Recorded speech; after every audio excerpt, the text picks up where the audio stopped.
Halo guys, kembali lagi bersama kita Ferry Channel. Kali ini saya akan membahas tentang handphone. Handphonenya itu GT Neo 3 ya, dari Realme. Ini bukan handphone baru ya, tapi handphone bekas. Keluaran tahun 2012. Keluaran tahun 2022. Apakah masih worth it di tahun 2024? Sekarang kita lihat saja bungkusnya seperti ini, sama seperti yang ya handphone baru lah ya.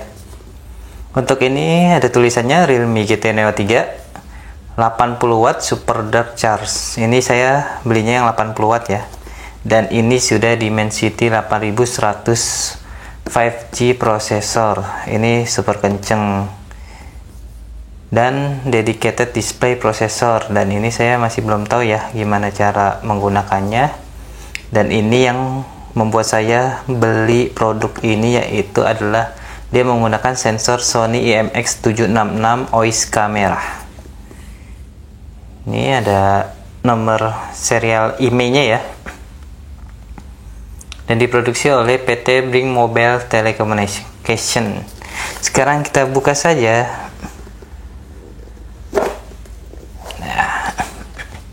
Hai, welcome to Realme family. Kita buka saja. Di sini ada ya buku-buku petunjuk ya, sama seperti kalau video unboxing yang lain ya. Tidak usah dibahas lebih banyak karena ini adalah handphone bekas. Dan ini ada handphonenya sudah menyala.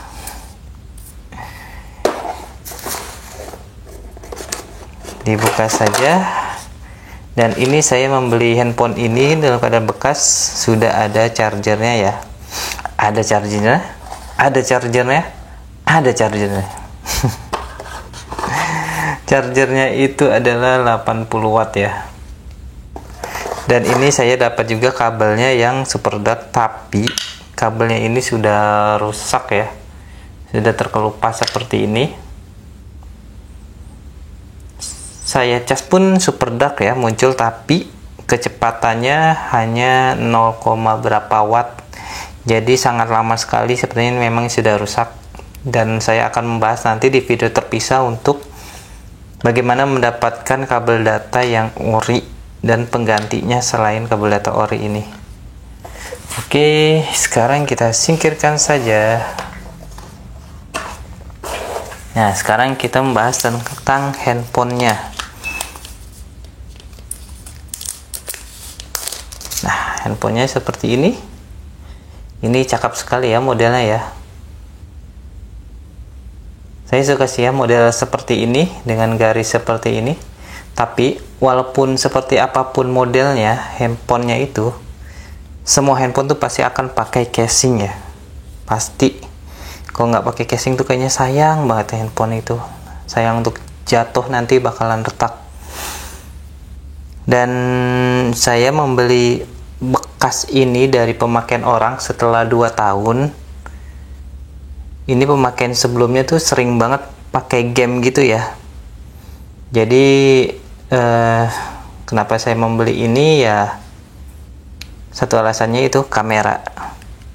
Dan untuk tips untuk membeli handphone bekas itu ada banyak ya. Nanti saya kasih tahu sebelum tipsnya membeli handphone baru, yaitu HP ini termasuk yang mempunyai kamera perekaman yang bagus.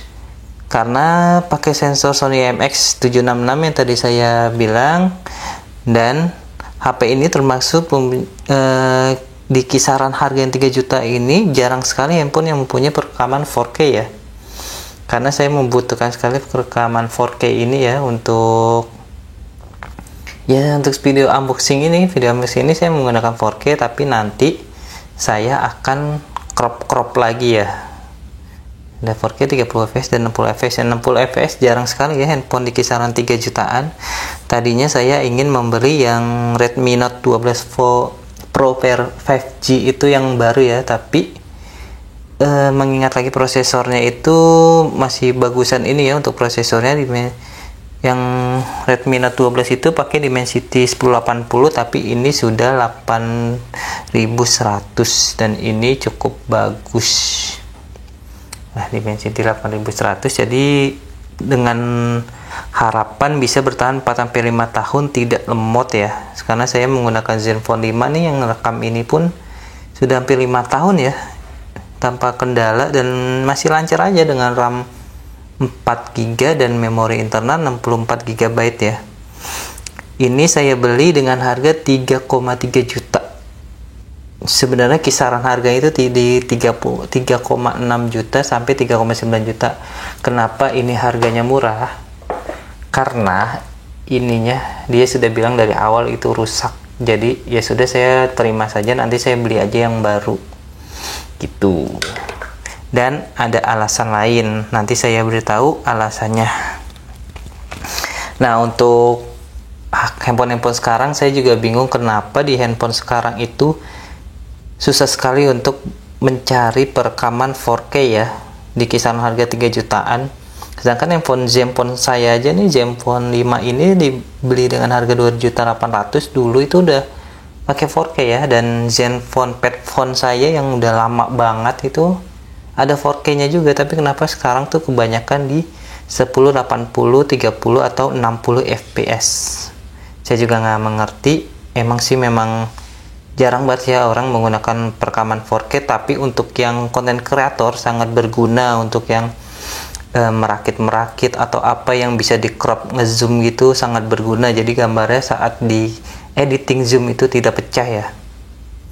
Nah, sekarang saya akan tunjukkan bagaimana tips untuk membeli handphone bekas. Yang paling pertama yaitu Anda cek email. Ini di pengaturan, sekarang udah gampang ya, tinggal ketik aja email. Nah, ini akan muncul email yang pertama. Nah, pastikan email ini sama dengan email yang ada di kardusnya.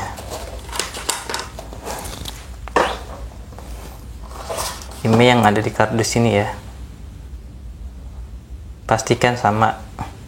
Bila tidak sama ya nggak usah beli, kemungkinan itu atau barang yang ilegal gitu kan.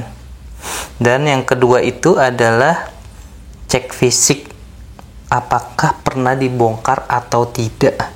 Di sini pernah dibongkar atau tidak, di pinggir-pinggirnya ya dicek lagi untuk ada bopal-bopalnya. Biasa kan kalau untuk bongkar tuh diangkat-angkat dikit atau bekas lem-lem gitu ya, terutama di sininya ya, di layar-layar sini apakah ada. Nah, bila memang kelihatan ada dan penjualnya mengaku untuk ganti baterai, mendingan tidak usah dibeli. Iya, kalau cuma ganti baterai. Kalau misalnya mengganti yang lain kita tidak tahu. Kalau mau benar-benar mengganti baterai, mendingan dari kitanya aja mengganti baterai gitu. Tapi semuanya tetap ori itu. Dan untuk tips yang ketiga, cek kamera. Karena saya membeli ini dengan alasan kameranya, jadi saya harus mengecek semua kameranya untuk perekaman video bisa atau tidak, dan suaranya jelas atau tidak, fotonya bermasalah atau tidak, berkabut atau tidak. Bila berkabut biasanya kameranya baret. Kalau udah kamera baret ya saya nggak akan beli ya. Ini untungnya kameranya masih bagus, tidak ada baret, masih bagus banget, karena orangnya juga jarang menggunakan kamera ya. Dan yang keempat itu cek speaker setel YouTube atau musik atau apapun masih berfungsi apa enggak suara-suaranya. Dan yang kelima itu adalah cek layar, apakah ada yang tidak bisa disentuh. Di semuanya itu bisa pakai aplikasi sih ya. Untuk jalan layarnya ada banyak aplikasi, tapi di sini saya kemarin menggunakan tes layar sentuh nih, pakai yang ini ya. Jadi bisa di tes semuanya full atau tidak. Kalau misalnya ada yang nggak bisa, berarti ada yang mati ya. Nah, untuk berikutnya yaitu tipsnya nomor 6. Itu buat telepon bisa atau tidak, yaitu masukkan kartu SIM dulu. Nah, itu kartu SIM-nya terbaca atau tidak. kalau misalnya terbaca ya bagus. Biasanya ada juga yang tidak terbaca, masalahnya di situ. Dan coba untuk telepon speakernya, terus mic-nya itu masuk nggak ke yang penerima telepon. Nah, selanjutnya untuk tips yang ketujuh, tes di fingerprint atau di face unlock. Face unlock nih, kalau ini face unlocknya cepet banget sih. Ini saya salut dengan face unlocknya. Dan tips ke-8 itu tes charging ya. Dia mengecas atau tidak ya untuk chargingnya itu. Dan yang dipastikan itu chargerannya ori atau tidak. Dan Anda harus tahu untuk yang kalau misalnya Anda beli baru itu chargernya itu seperti apa. Karena saya kemarin beli ini pun chargernya bukan yang dikasih yang ini ya. Charger dikasih yang merek lain. Jadi loh, kok ini punya Oppo bukannya Realme. Dan ternyata dia salah memasukkan chargernya. Positifnya gitu sih, positif thinkingnya gitu, salah memasukkan. Karena kalau dijual nih charger dengan ini itu orinya itu 350.000, lumayan juga ya. Jadi Anda harus pastikan ini yang asli chargerannya. Dan tips yang terakhir yang ke-9 yaitu cek layarnya. Layarnya itu ada baret atau enggak. Nah, kemarin saya kecolongan ya, saya nggak ngecek layarnya dan saya baru sadar dia tuh nggak pakai tempered glass. Saya nggak ngecek itu pakai tempered glass atau enggak. Nah, karena siang hari dan panas, jadi saya ya agak keburu-buru juga, udah nggak nyaman juga. Jadi ya saya nyalain begini sih, aman-aman saja ya kalau saya nyalain begini.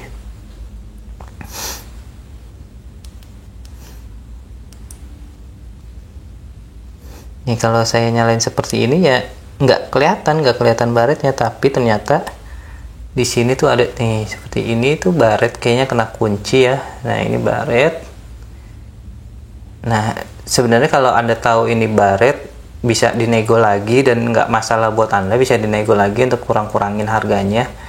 Dan ini saya nggak gitu masalah ya untuk baret seperti ini, karena saya bukan yang terlalu fokus banget ke layar, saya hanya fokus ke kameranya saja. Dan untuk tempered glassnya ini ada videonya, saya udah tayang terlebih dahulu. Ini bagus untuk tempered glassnya, licin banget seperti layar aslinya ya. Ini full layar seperti ini, tapi kalau tidak menggunakan casing itu nggak enak ya. Di sini ada yang kayak tajam-tajamnya. Di sini ada tajam-tajamnya. Jadi lebih enak itu menggunakan casing. Ini saya beli casing ini seharga 55.000 ya di online. Ya pasti saya membeli ini dengan diskon, jadi ya 40 ribuan lah. Nanti bila ada yang mau beli, linknya ada di deskripsi ya. Nah, ini udah pas banget, udah enak banget tuh. Jadi kalau buat swipe di sini tuh enak tuh. Jadi dia nggak jendol. Di sini juga nggak ngeganggu tuh.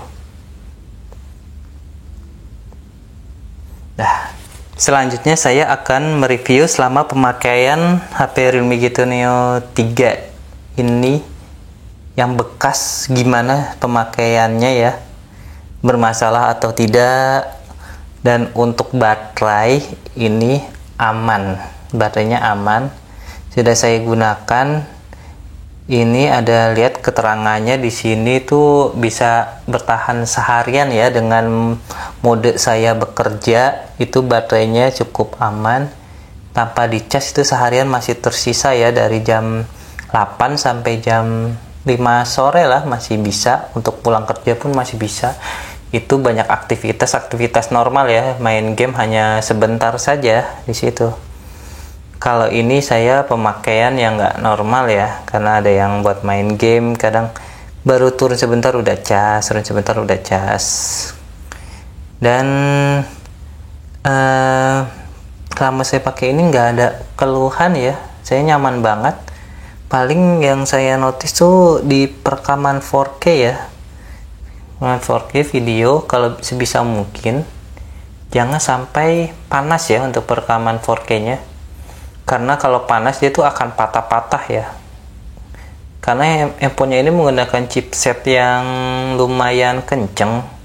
Jadi kalau untuk perekaman video tuh chipsetnya tuh panas banget, jadi mempengaruhi perekaman jadi seperti patah-patah ya. Itu sih yang agak dinotis sama saya tuh. Dan merekam video dengan mode manual itu bagus banget. Mode manualnya itu ini saya baru nemuin ya yang kayak gini, karena saya jarang banget ganti handphone, dan saya baru ngutak-ngatik juga untuk perekaman videonya. Ini ada mode stabilizer. Nah, ini mode tidak stabilizer, agak lebih jauh dia. Ini agak lebih dekat. Dan kelemahannya ini hanya ada di mode 16:9, tidak ada 4:3.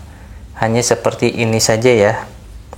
Dan saya salutnya ketika dia merekam, fokusnya itu bisa dimainin ya. Bisa dimainin.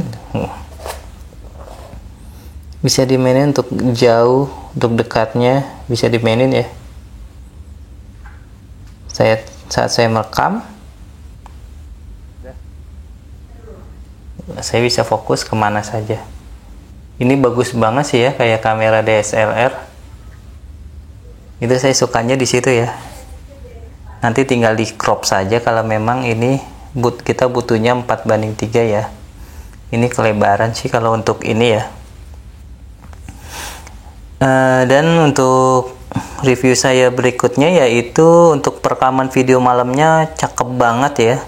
Minim noise, kameranya pun agak getar dikit ya, tapi nggak getar banget, stabil. Untuk kamera malamnya bagus.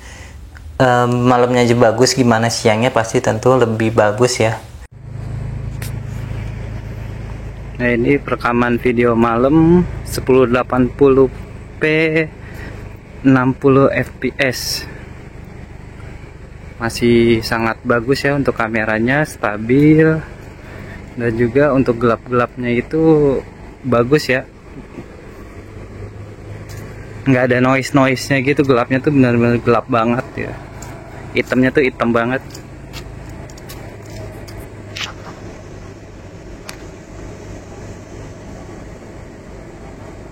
Untuk video malamnya sih bagus banget. Ini karena sensornya ya, dari sensornya ini bagus sekali.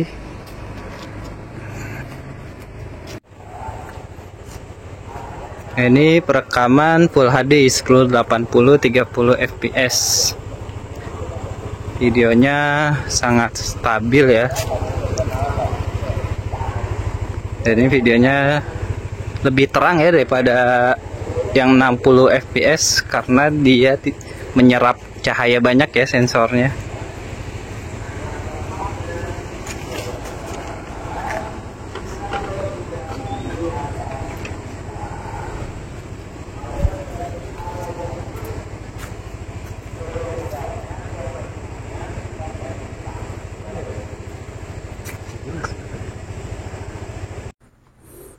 Nah, kalau ini adalah perekaman 1080 pixel 60 fps ya. Di kondisi gelap banget tuh, terlihat gelap banget, nggak ada cahaya, beda seperti yang tadi ada di parkiran. Terlihat 60 fps sangat gelap ya. Dan ini adalah 1080 30 fps, yang tadi kondisinya gelap banget di 60 fps, terlihat agak terang ya di 30 fps. Sangat membantu untuk menerangkan di 30 fps nya tersebut. Nah, kalau ini adalah perekaman 4K 60 fps, terlihat getarannya mengguncang sekali ya, dan gelapnya tuh gelap banget. Tidak disarankan untuk di video malam ya, 60 fps 4K itu. Dan ini adalah 4K 30 fps, getarannya masih sama, tapi karena 30 fps terlihat lebih agak terang dikit ya untuk videonya. Ya, lumayan ada agak terang-terang dikit lah. Getarannya tetap lah sama. Nah, ini kondisi aslinya gelap ya yang tadi. Sekarang kita coba untuk foto mode malamnya seperti apa. Ini bagus banget mode malamnya, dan mau lebih bagus lagi seperti siang, diedit aja lah di Snapseed. Nah, hasilnya akan seperti ini. Enak ya, edit snapshot itu benar-benar seperti siang. Dan ini saya menggunakan snapshot seperti ini, saya fokusin dulu di kondisi gelapnya. Saya terangin dulu ya di satu titik, jangan langsung semuanya, biar terangnya itu rata. Dan terangnya itu yang tadinya udah terang, diterangin itu nggak terang banget ya. Ini terlihat tuh. Tinggal kita terangin saja kondisi atasnya, digelap-gelapin biar terlihat ada awan-awannya gitu ya. Nah, ini terlihat bedanya sebelum dan sesudah. Ini perekaman 4K di atas motor di siang hari. Apakah getarannya lebih berasa? Sekarang ada di folder 1080 60 fps. Stabil banget ya.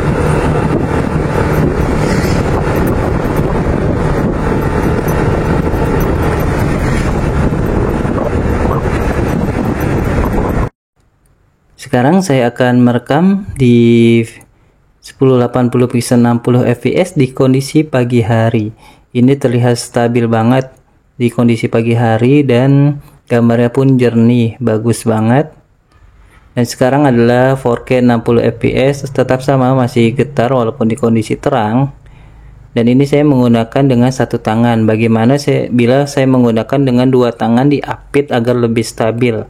Nah, hasilnya akan seperti ini, lumayan stabil, lebih enak dipandangnya daripada tadi satu tangan agak bergetar.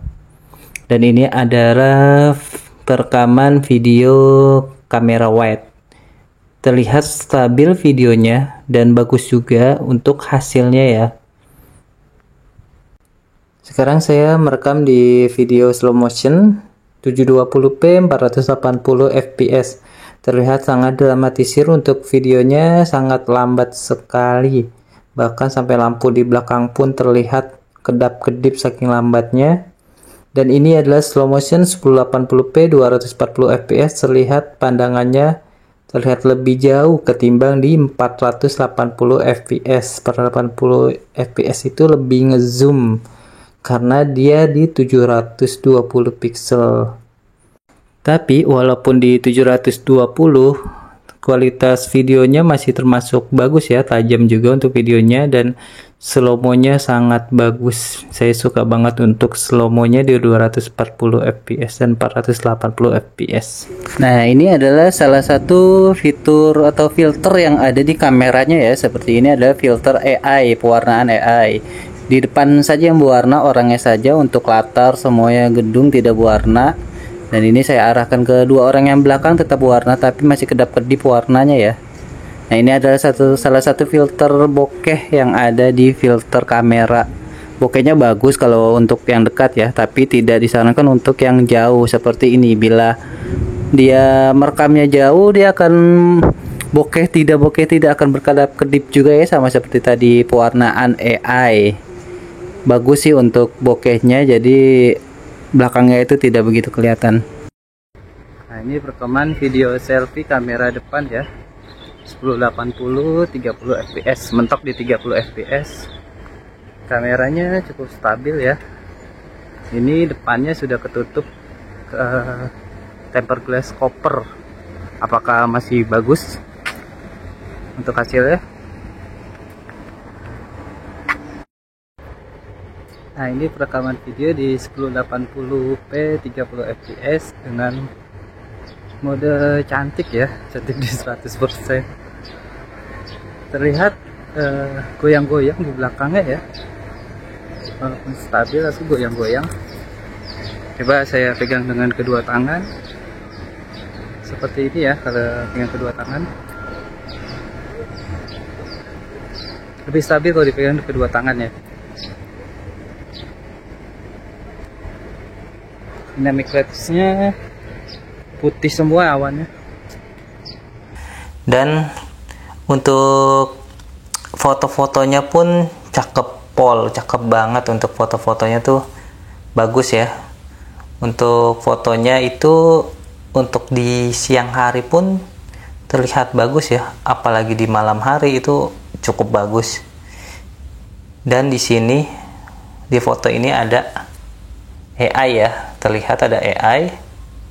AI itu apa sih? AI itu mendetek ketika dalam mode foto, misalnya ada sebuah teks, di sini ada sebuah teks, kita mau foto teks, dan nanti AI-nya itu membaca kalau ini tuh teks dan harus di scan. Sekarang saya contohkan, nah seperti ini. Nah, pindai dokumen ya, ada tulisannya pindai dokumen. Nah, kalau menggunakan AI itu ada tulisnya pindai dokumen. Nanti ketika dipindai dokumen, dia akan otomatis nge-crop sendiri ya, kayak cam scanner gitu modenya. Nanti dia akan pindah ke pemindai teks seperti ini. Ini enak ya, ada pemindai teks seperti ini, jadi hasilnya pun kayak di scan. Tuh, bagus, jadi nggak usah menggunakan pihak ketiga ya untuk scan-nya itu.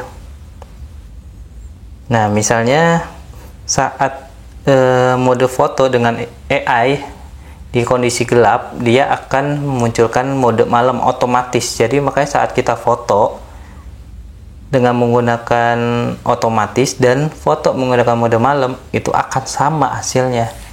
Itu jadi AI itu gunanya untuk itu, bukan untuk prosesnya ya, kemungkinan itu. Dan untuk kameranya ya, untuk kameranya sayangnya saya tidak pernah menggunakan kamera untuk yang makro. Ini nggak pernah saya gunakan, nggak berfungsi juga, makronya 2 megapiksel, nggak bisa untuk merekam juga, jadi hanya untuk foto. Untuk kamera wide-nya memang tidak sebagus kamera biasa ya. Untuk kamera wide-nya 0,6, tidak sebagus untuk kamera yang biasa, tapi ini sudah 8 megapiksel, berbeda dengan handphone saya yang 5 megapiksel ya. Jadi ini lebih bagus dari handphone saya sebelumnya. Hasilnya tidak begitu bagus, tapi sangat membantu saat saya mulai foto ini di tempat kerjaan. Jadi wide-nya itu lebih dapat, untuk semua fotonya itu lebih dapat, gedung-gedungnya itu lebih dapat ya, ketimbang saya menggunakan foto dengan 1 kali. Foto 2 kalinya pun cakep ya, jadi kayak lebih close up, jadi background di atas blurnya tuh kayak natural gitu, bagus banget.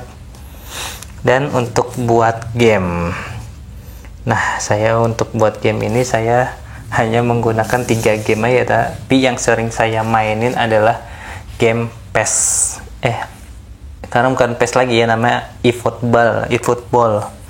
Saya menggunakan game eFootball ini. Game ini cukup panas ya kalau di kondisi di luar ruangan, tapi kalau di kondisi normal ber-AC aman. Lebih asiknya sih main di AC dan pakai cooler ya. Kalau mau main di luar juga pakai cooler. Ini adem banget, stabil banget kalau pakai cooler ya. Enak banget kalau pakai cooler. Jadi enaknya, kenapa enak saat main game itu, jadi saat kita misalnya main online, kita udah kelar formasi dan lawan kita masih formasi, biasa formasinya tuh lama gitu ya. Jadi ada WA, tinggal buka aja dari sini, set, kita tinggal balas WA-nya. Kita mau balas, tinggal ketik aja di sini. Enak banget ya. Mau pindah-pindahin sini bisa. Nah, jadi tinggal kita mau belanja-belanja. Di sini kita bisa mau belanja-belanja. Tuh. Wow. Ini luar biasa banget ya aplikasinya. Mantep. Atau browsing dulu, atau kita mau foto. Di sini ada mode-modenya banyak ya. Banyak lah, saya tidak bisa jelaskan satu persatu, banyak banget untuk modenya. Di sini ada FPS-nya. Dan ini layarnya sudah 120 fps ya, tapi nggak banyak game yang support 120 fps. Dan hal yang sangat berguna itu ada NFC-nya ya, ada NFC. NFC-nya itu bagus banget ya. bagus, bisa membantu saya dalam pekerjaan, dan UI-nya itu saya suka banget. Sebelum update itu nggak seperti ini ya. Ini saya tampilkan sebelumnya seperti ini, dan sekarang seperti ini ya tampilannya. Ini bisa di custom, mau bulat, kotak atau gimana. Dan untuk volumenya sebelumnya tidak seperti ini, sekarang berubah seperti ini. Ada pilihannya, ada banyak pilihannya nih untuk alarm, pemberitahuan segala macam. Dan untuk misalnya saya sedang menonton GreenTube VD channel, dan misalnya saya mau volumenya itu ada 2. Nah, ini ada lagi karena saya sedang menjalankan PES dan GreenTube, jadi ada volume ini.